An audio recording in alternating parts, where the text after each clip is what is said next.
I want us to be clear on something before we move on. Young girl, young lady, it is not the responsibility of any man to cater for you. It is not the duty of any man to provide your needs. Rather, it is the responsibility of your parents to provide all your needs 101%. After all, they gave birth to you. They brought you into this world. So it is their duty to provide all your needs. Stop imposing this rubbish responsibility on innocent people that don't know how you manage to enter this world. These men are not your parents. These men did not give birth to you. Your parents did. Therefore, your parents must take upon it as their duty and responsibility to cater for their children, you that they brought into this world. That mindset, that mentality must end in 2023. Moving forward, you should always understand this, that your parents brought you into this world, therefore they should cater for you. I don't like that entitlement mentality. A man is giving you money doesn't mean that it is his responsibility to take care of you. He is only doing you a favor. And all you have to do as a sensible human being is to tell him thank you for doing what your parents could not be able to do. The people that are responsible for your well-being are your parents and not the other way around. I just hope you learn and you stick it in your brain. If your phone is old and there is need for you to get a new phone, call your parents on the phone to buy you a new phone. You need to change your clothes. Call your father on the phone to send you money to buy new clothes. New shoes. Call your mother on the phone to buy you new shoes. These are your parents. You are their responsibility. It is their duty to cater for the children they brought into this world, and that is the only thing I am saying. I mean no harm. Let's move on, please. Dear ladies, in this festive season, any man that generously buys you a pack of food, kindly tell the man, thank you, sir. If he now goes as far as getting you varieties of Christmas gifts, bend down and kiss the feet of that man. Now, if he calls you on the phone to send your account number, that he need to send you money to buy Christmas bag of rice for your mother, sister, mold the statue of that man in your village. Keep that man's statue in your village museum. He deserves it. Bag of rice.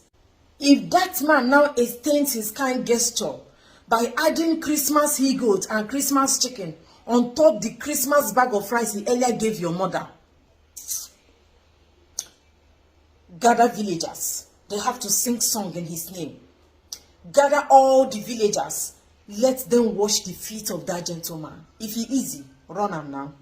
If that man now moves further to renovate your father's old house, to the extent of changing your father's black and white television and replace it with plasma, Samsung plasma television.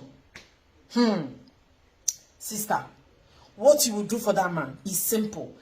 He should also be a decision maker in your family. If your father is eating a kokoko, that man should be taking the abro kokoko. Why won't you mold the statue of that man in your village and command the villagers to go and worship the man? Why won't you kiss the man's feet? Why won't you tell him thank you, sir? Why won't you command the villagers to wash the feet of that man for taking care of you all these years? If it was easy, run the show now, may we see. Why will you wait for the man first to change your father black and white television to plasma television? Why didn't you change it before the man arrived?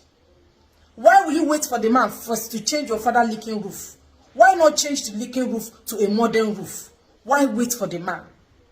Any man that is doing for you what your father was not able to do for you deserves to be given a slot in your family to be making decisions. And this is my own personal opinion, and I am entitled to my view. A man send you to university because your father cannot afford to send you to school.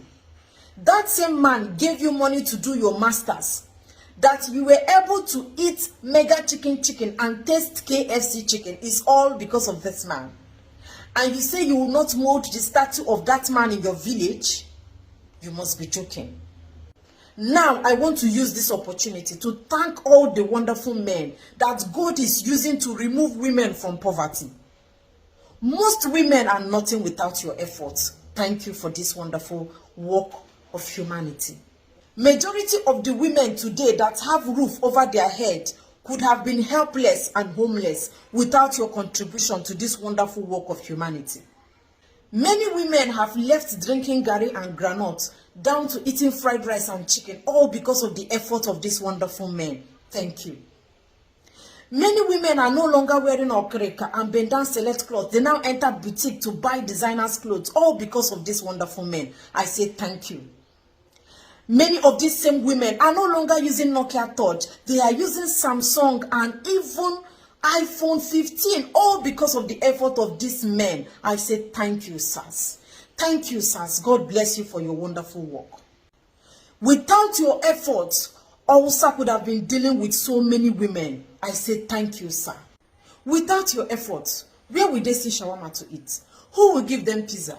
The only available food at home is fufu and garri. Thank you for giving us shawarma and pizza. Thank you very much.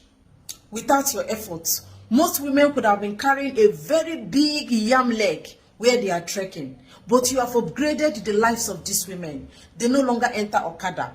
They no longer enter keke na pepe, not talk of shuttle bus or even taxi. They now have their own cars. They even have AC inside their cars, all thanks to these men for upgrading the lives of women. Thank you, sirs. I also want to use this medium to ask men for forgiveness on behalf of the women.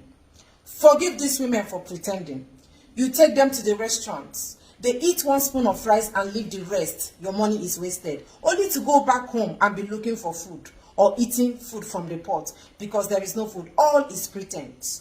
Forgive these women for calling themselves boss lady. Meanwhile, there is no money in the pocket. All is foul. Thank you very much, sirs. Thank you, sirs. It is not easy to take care of your fellow human being from January to December.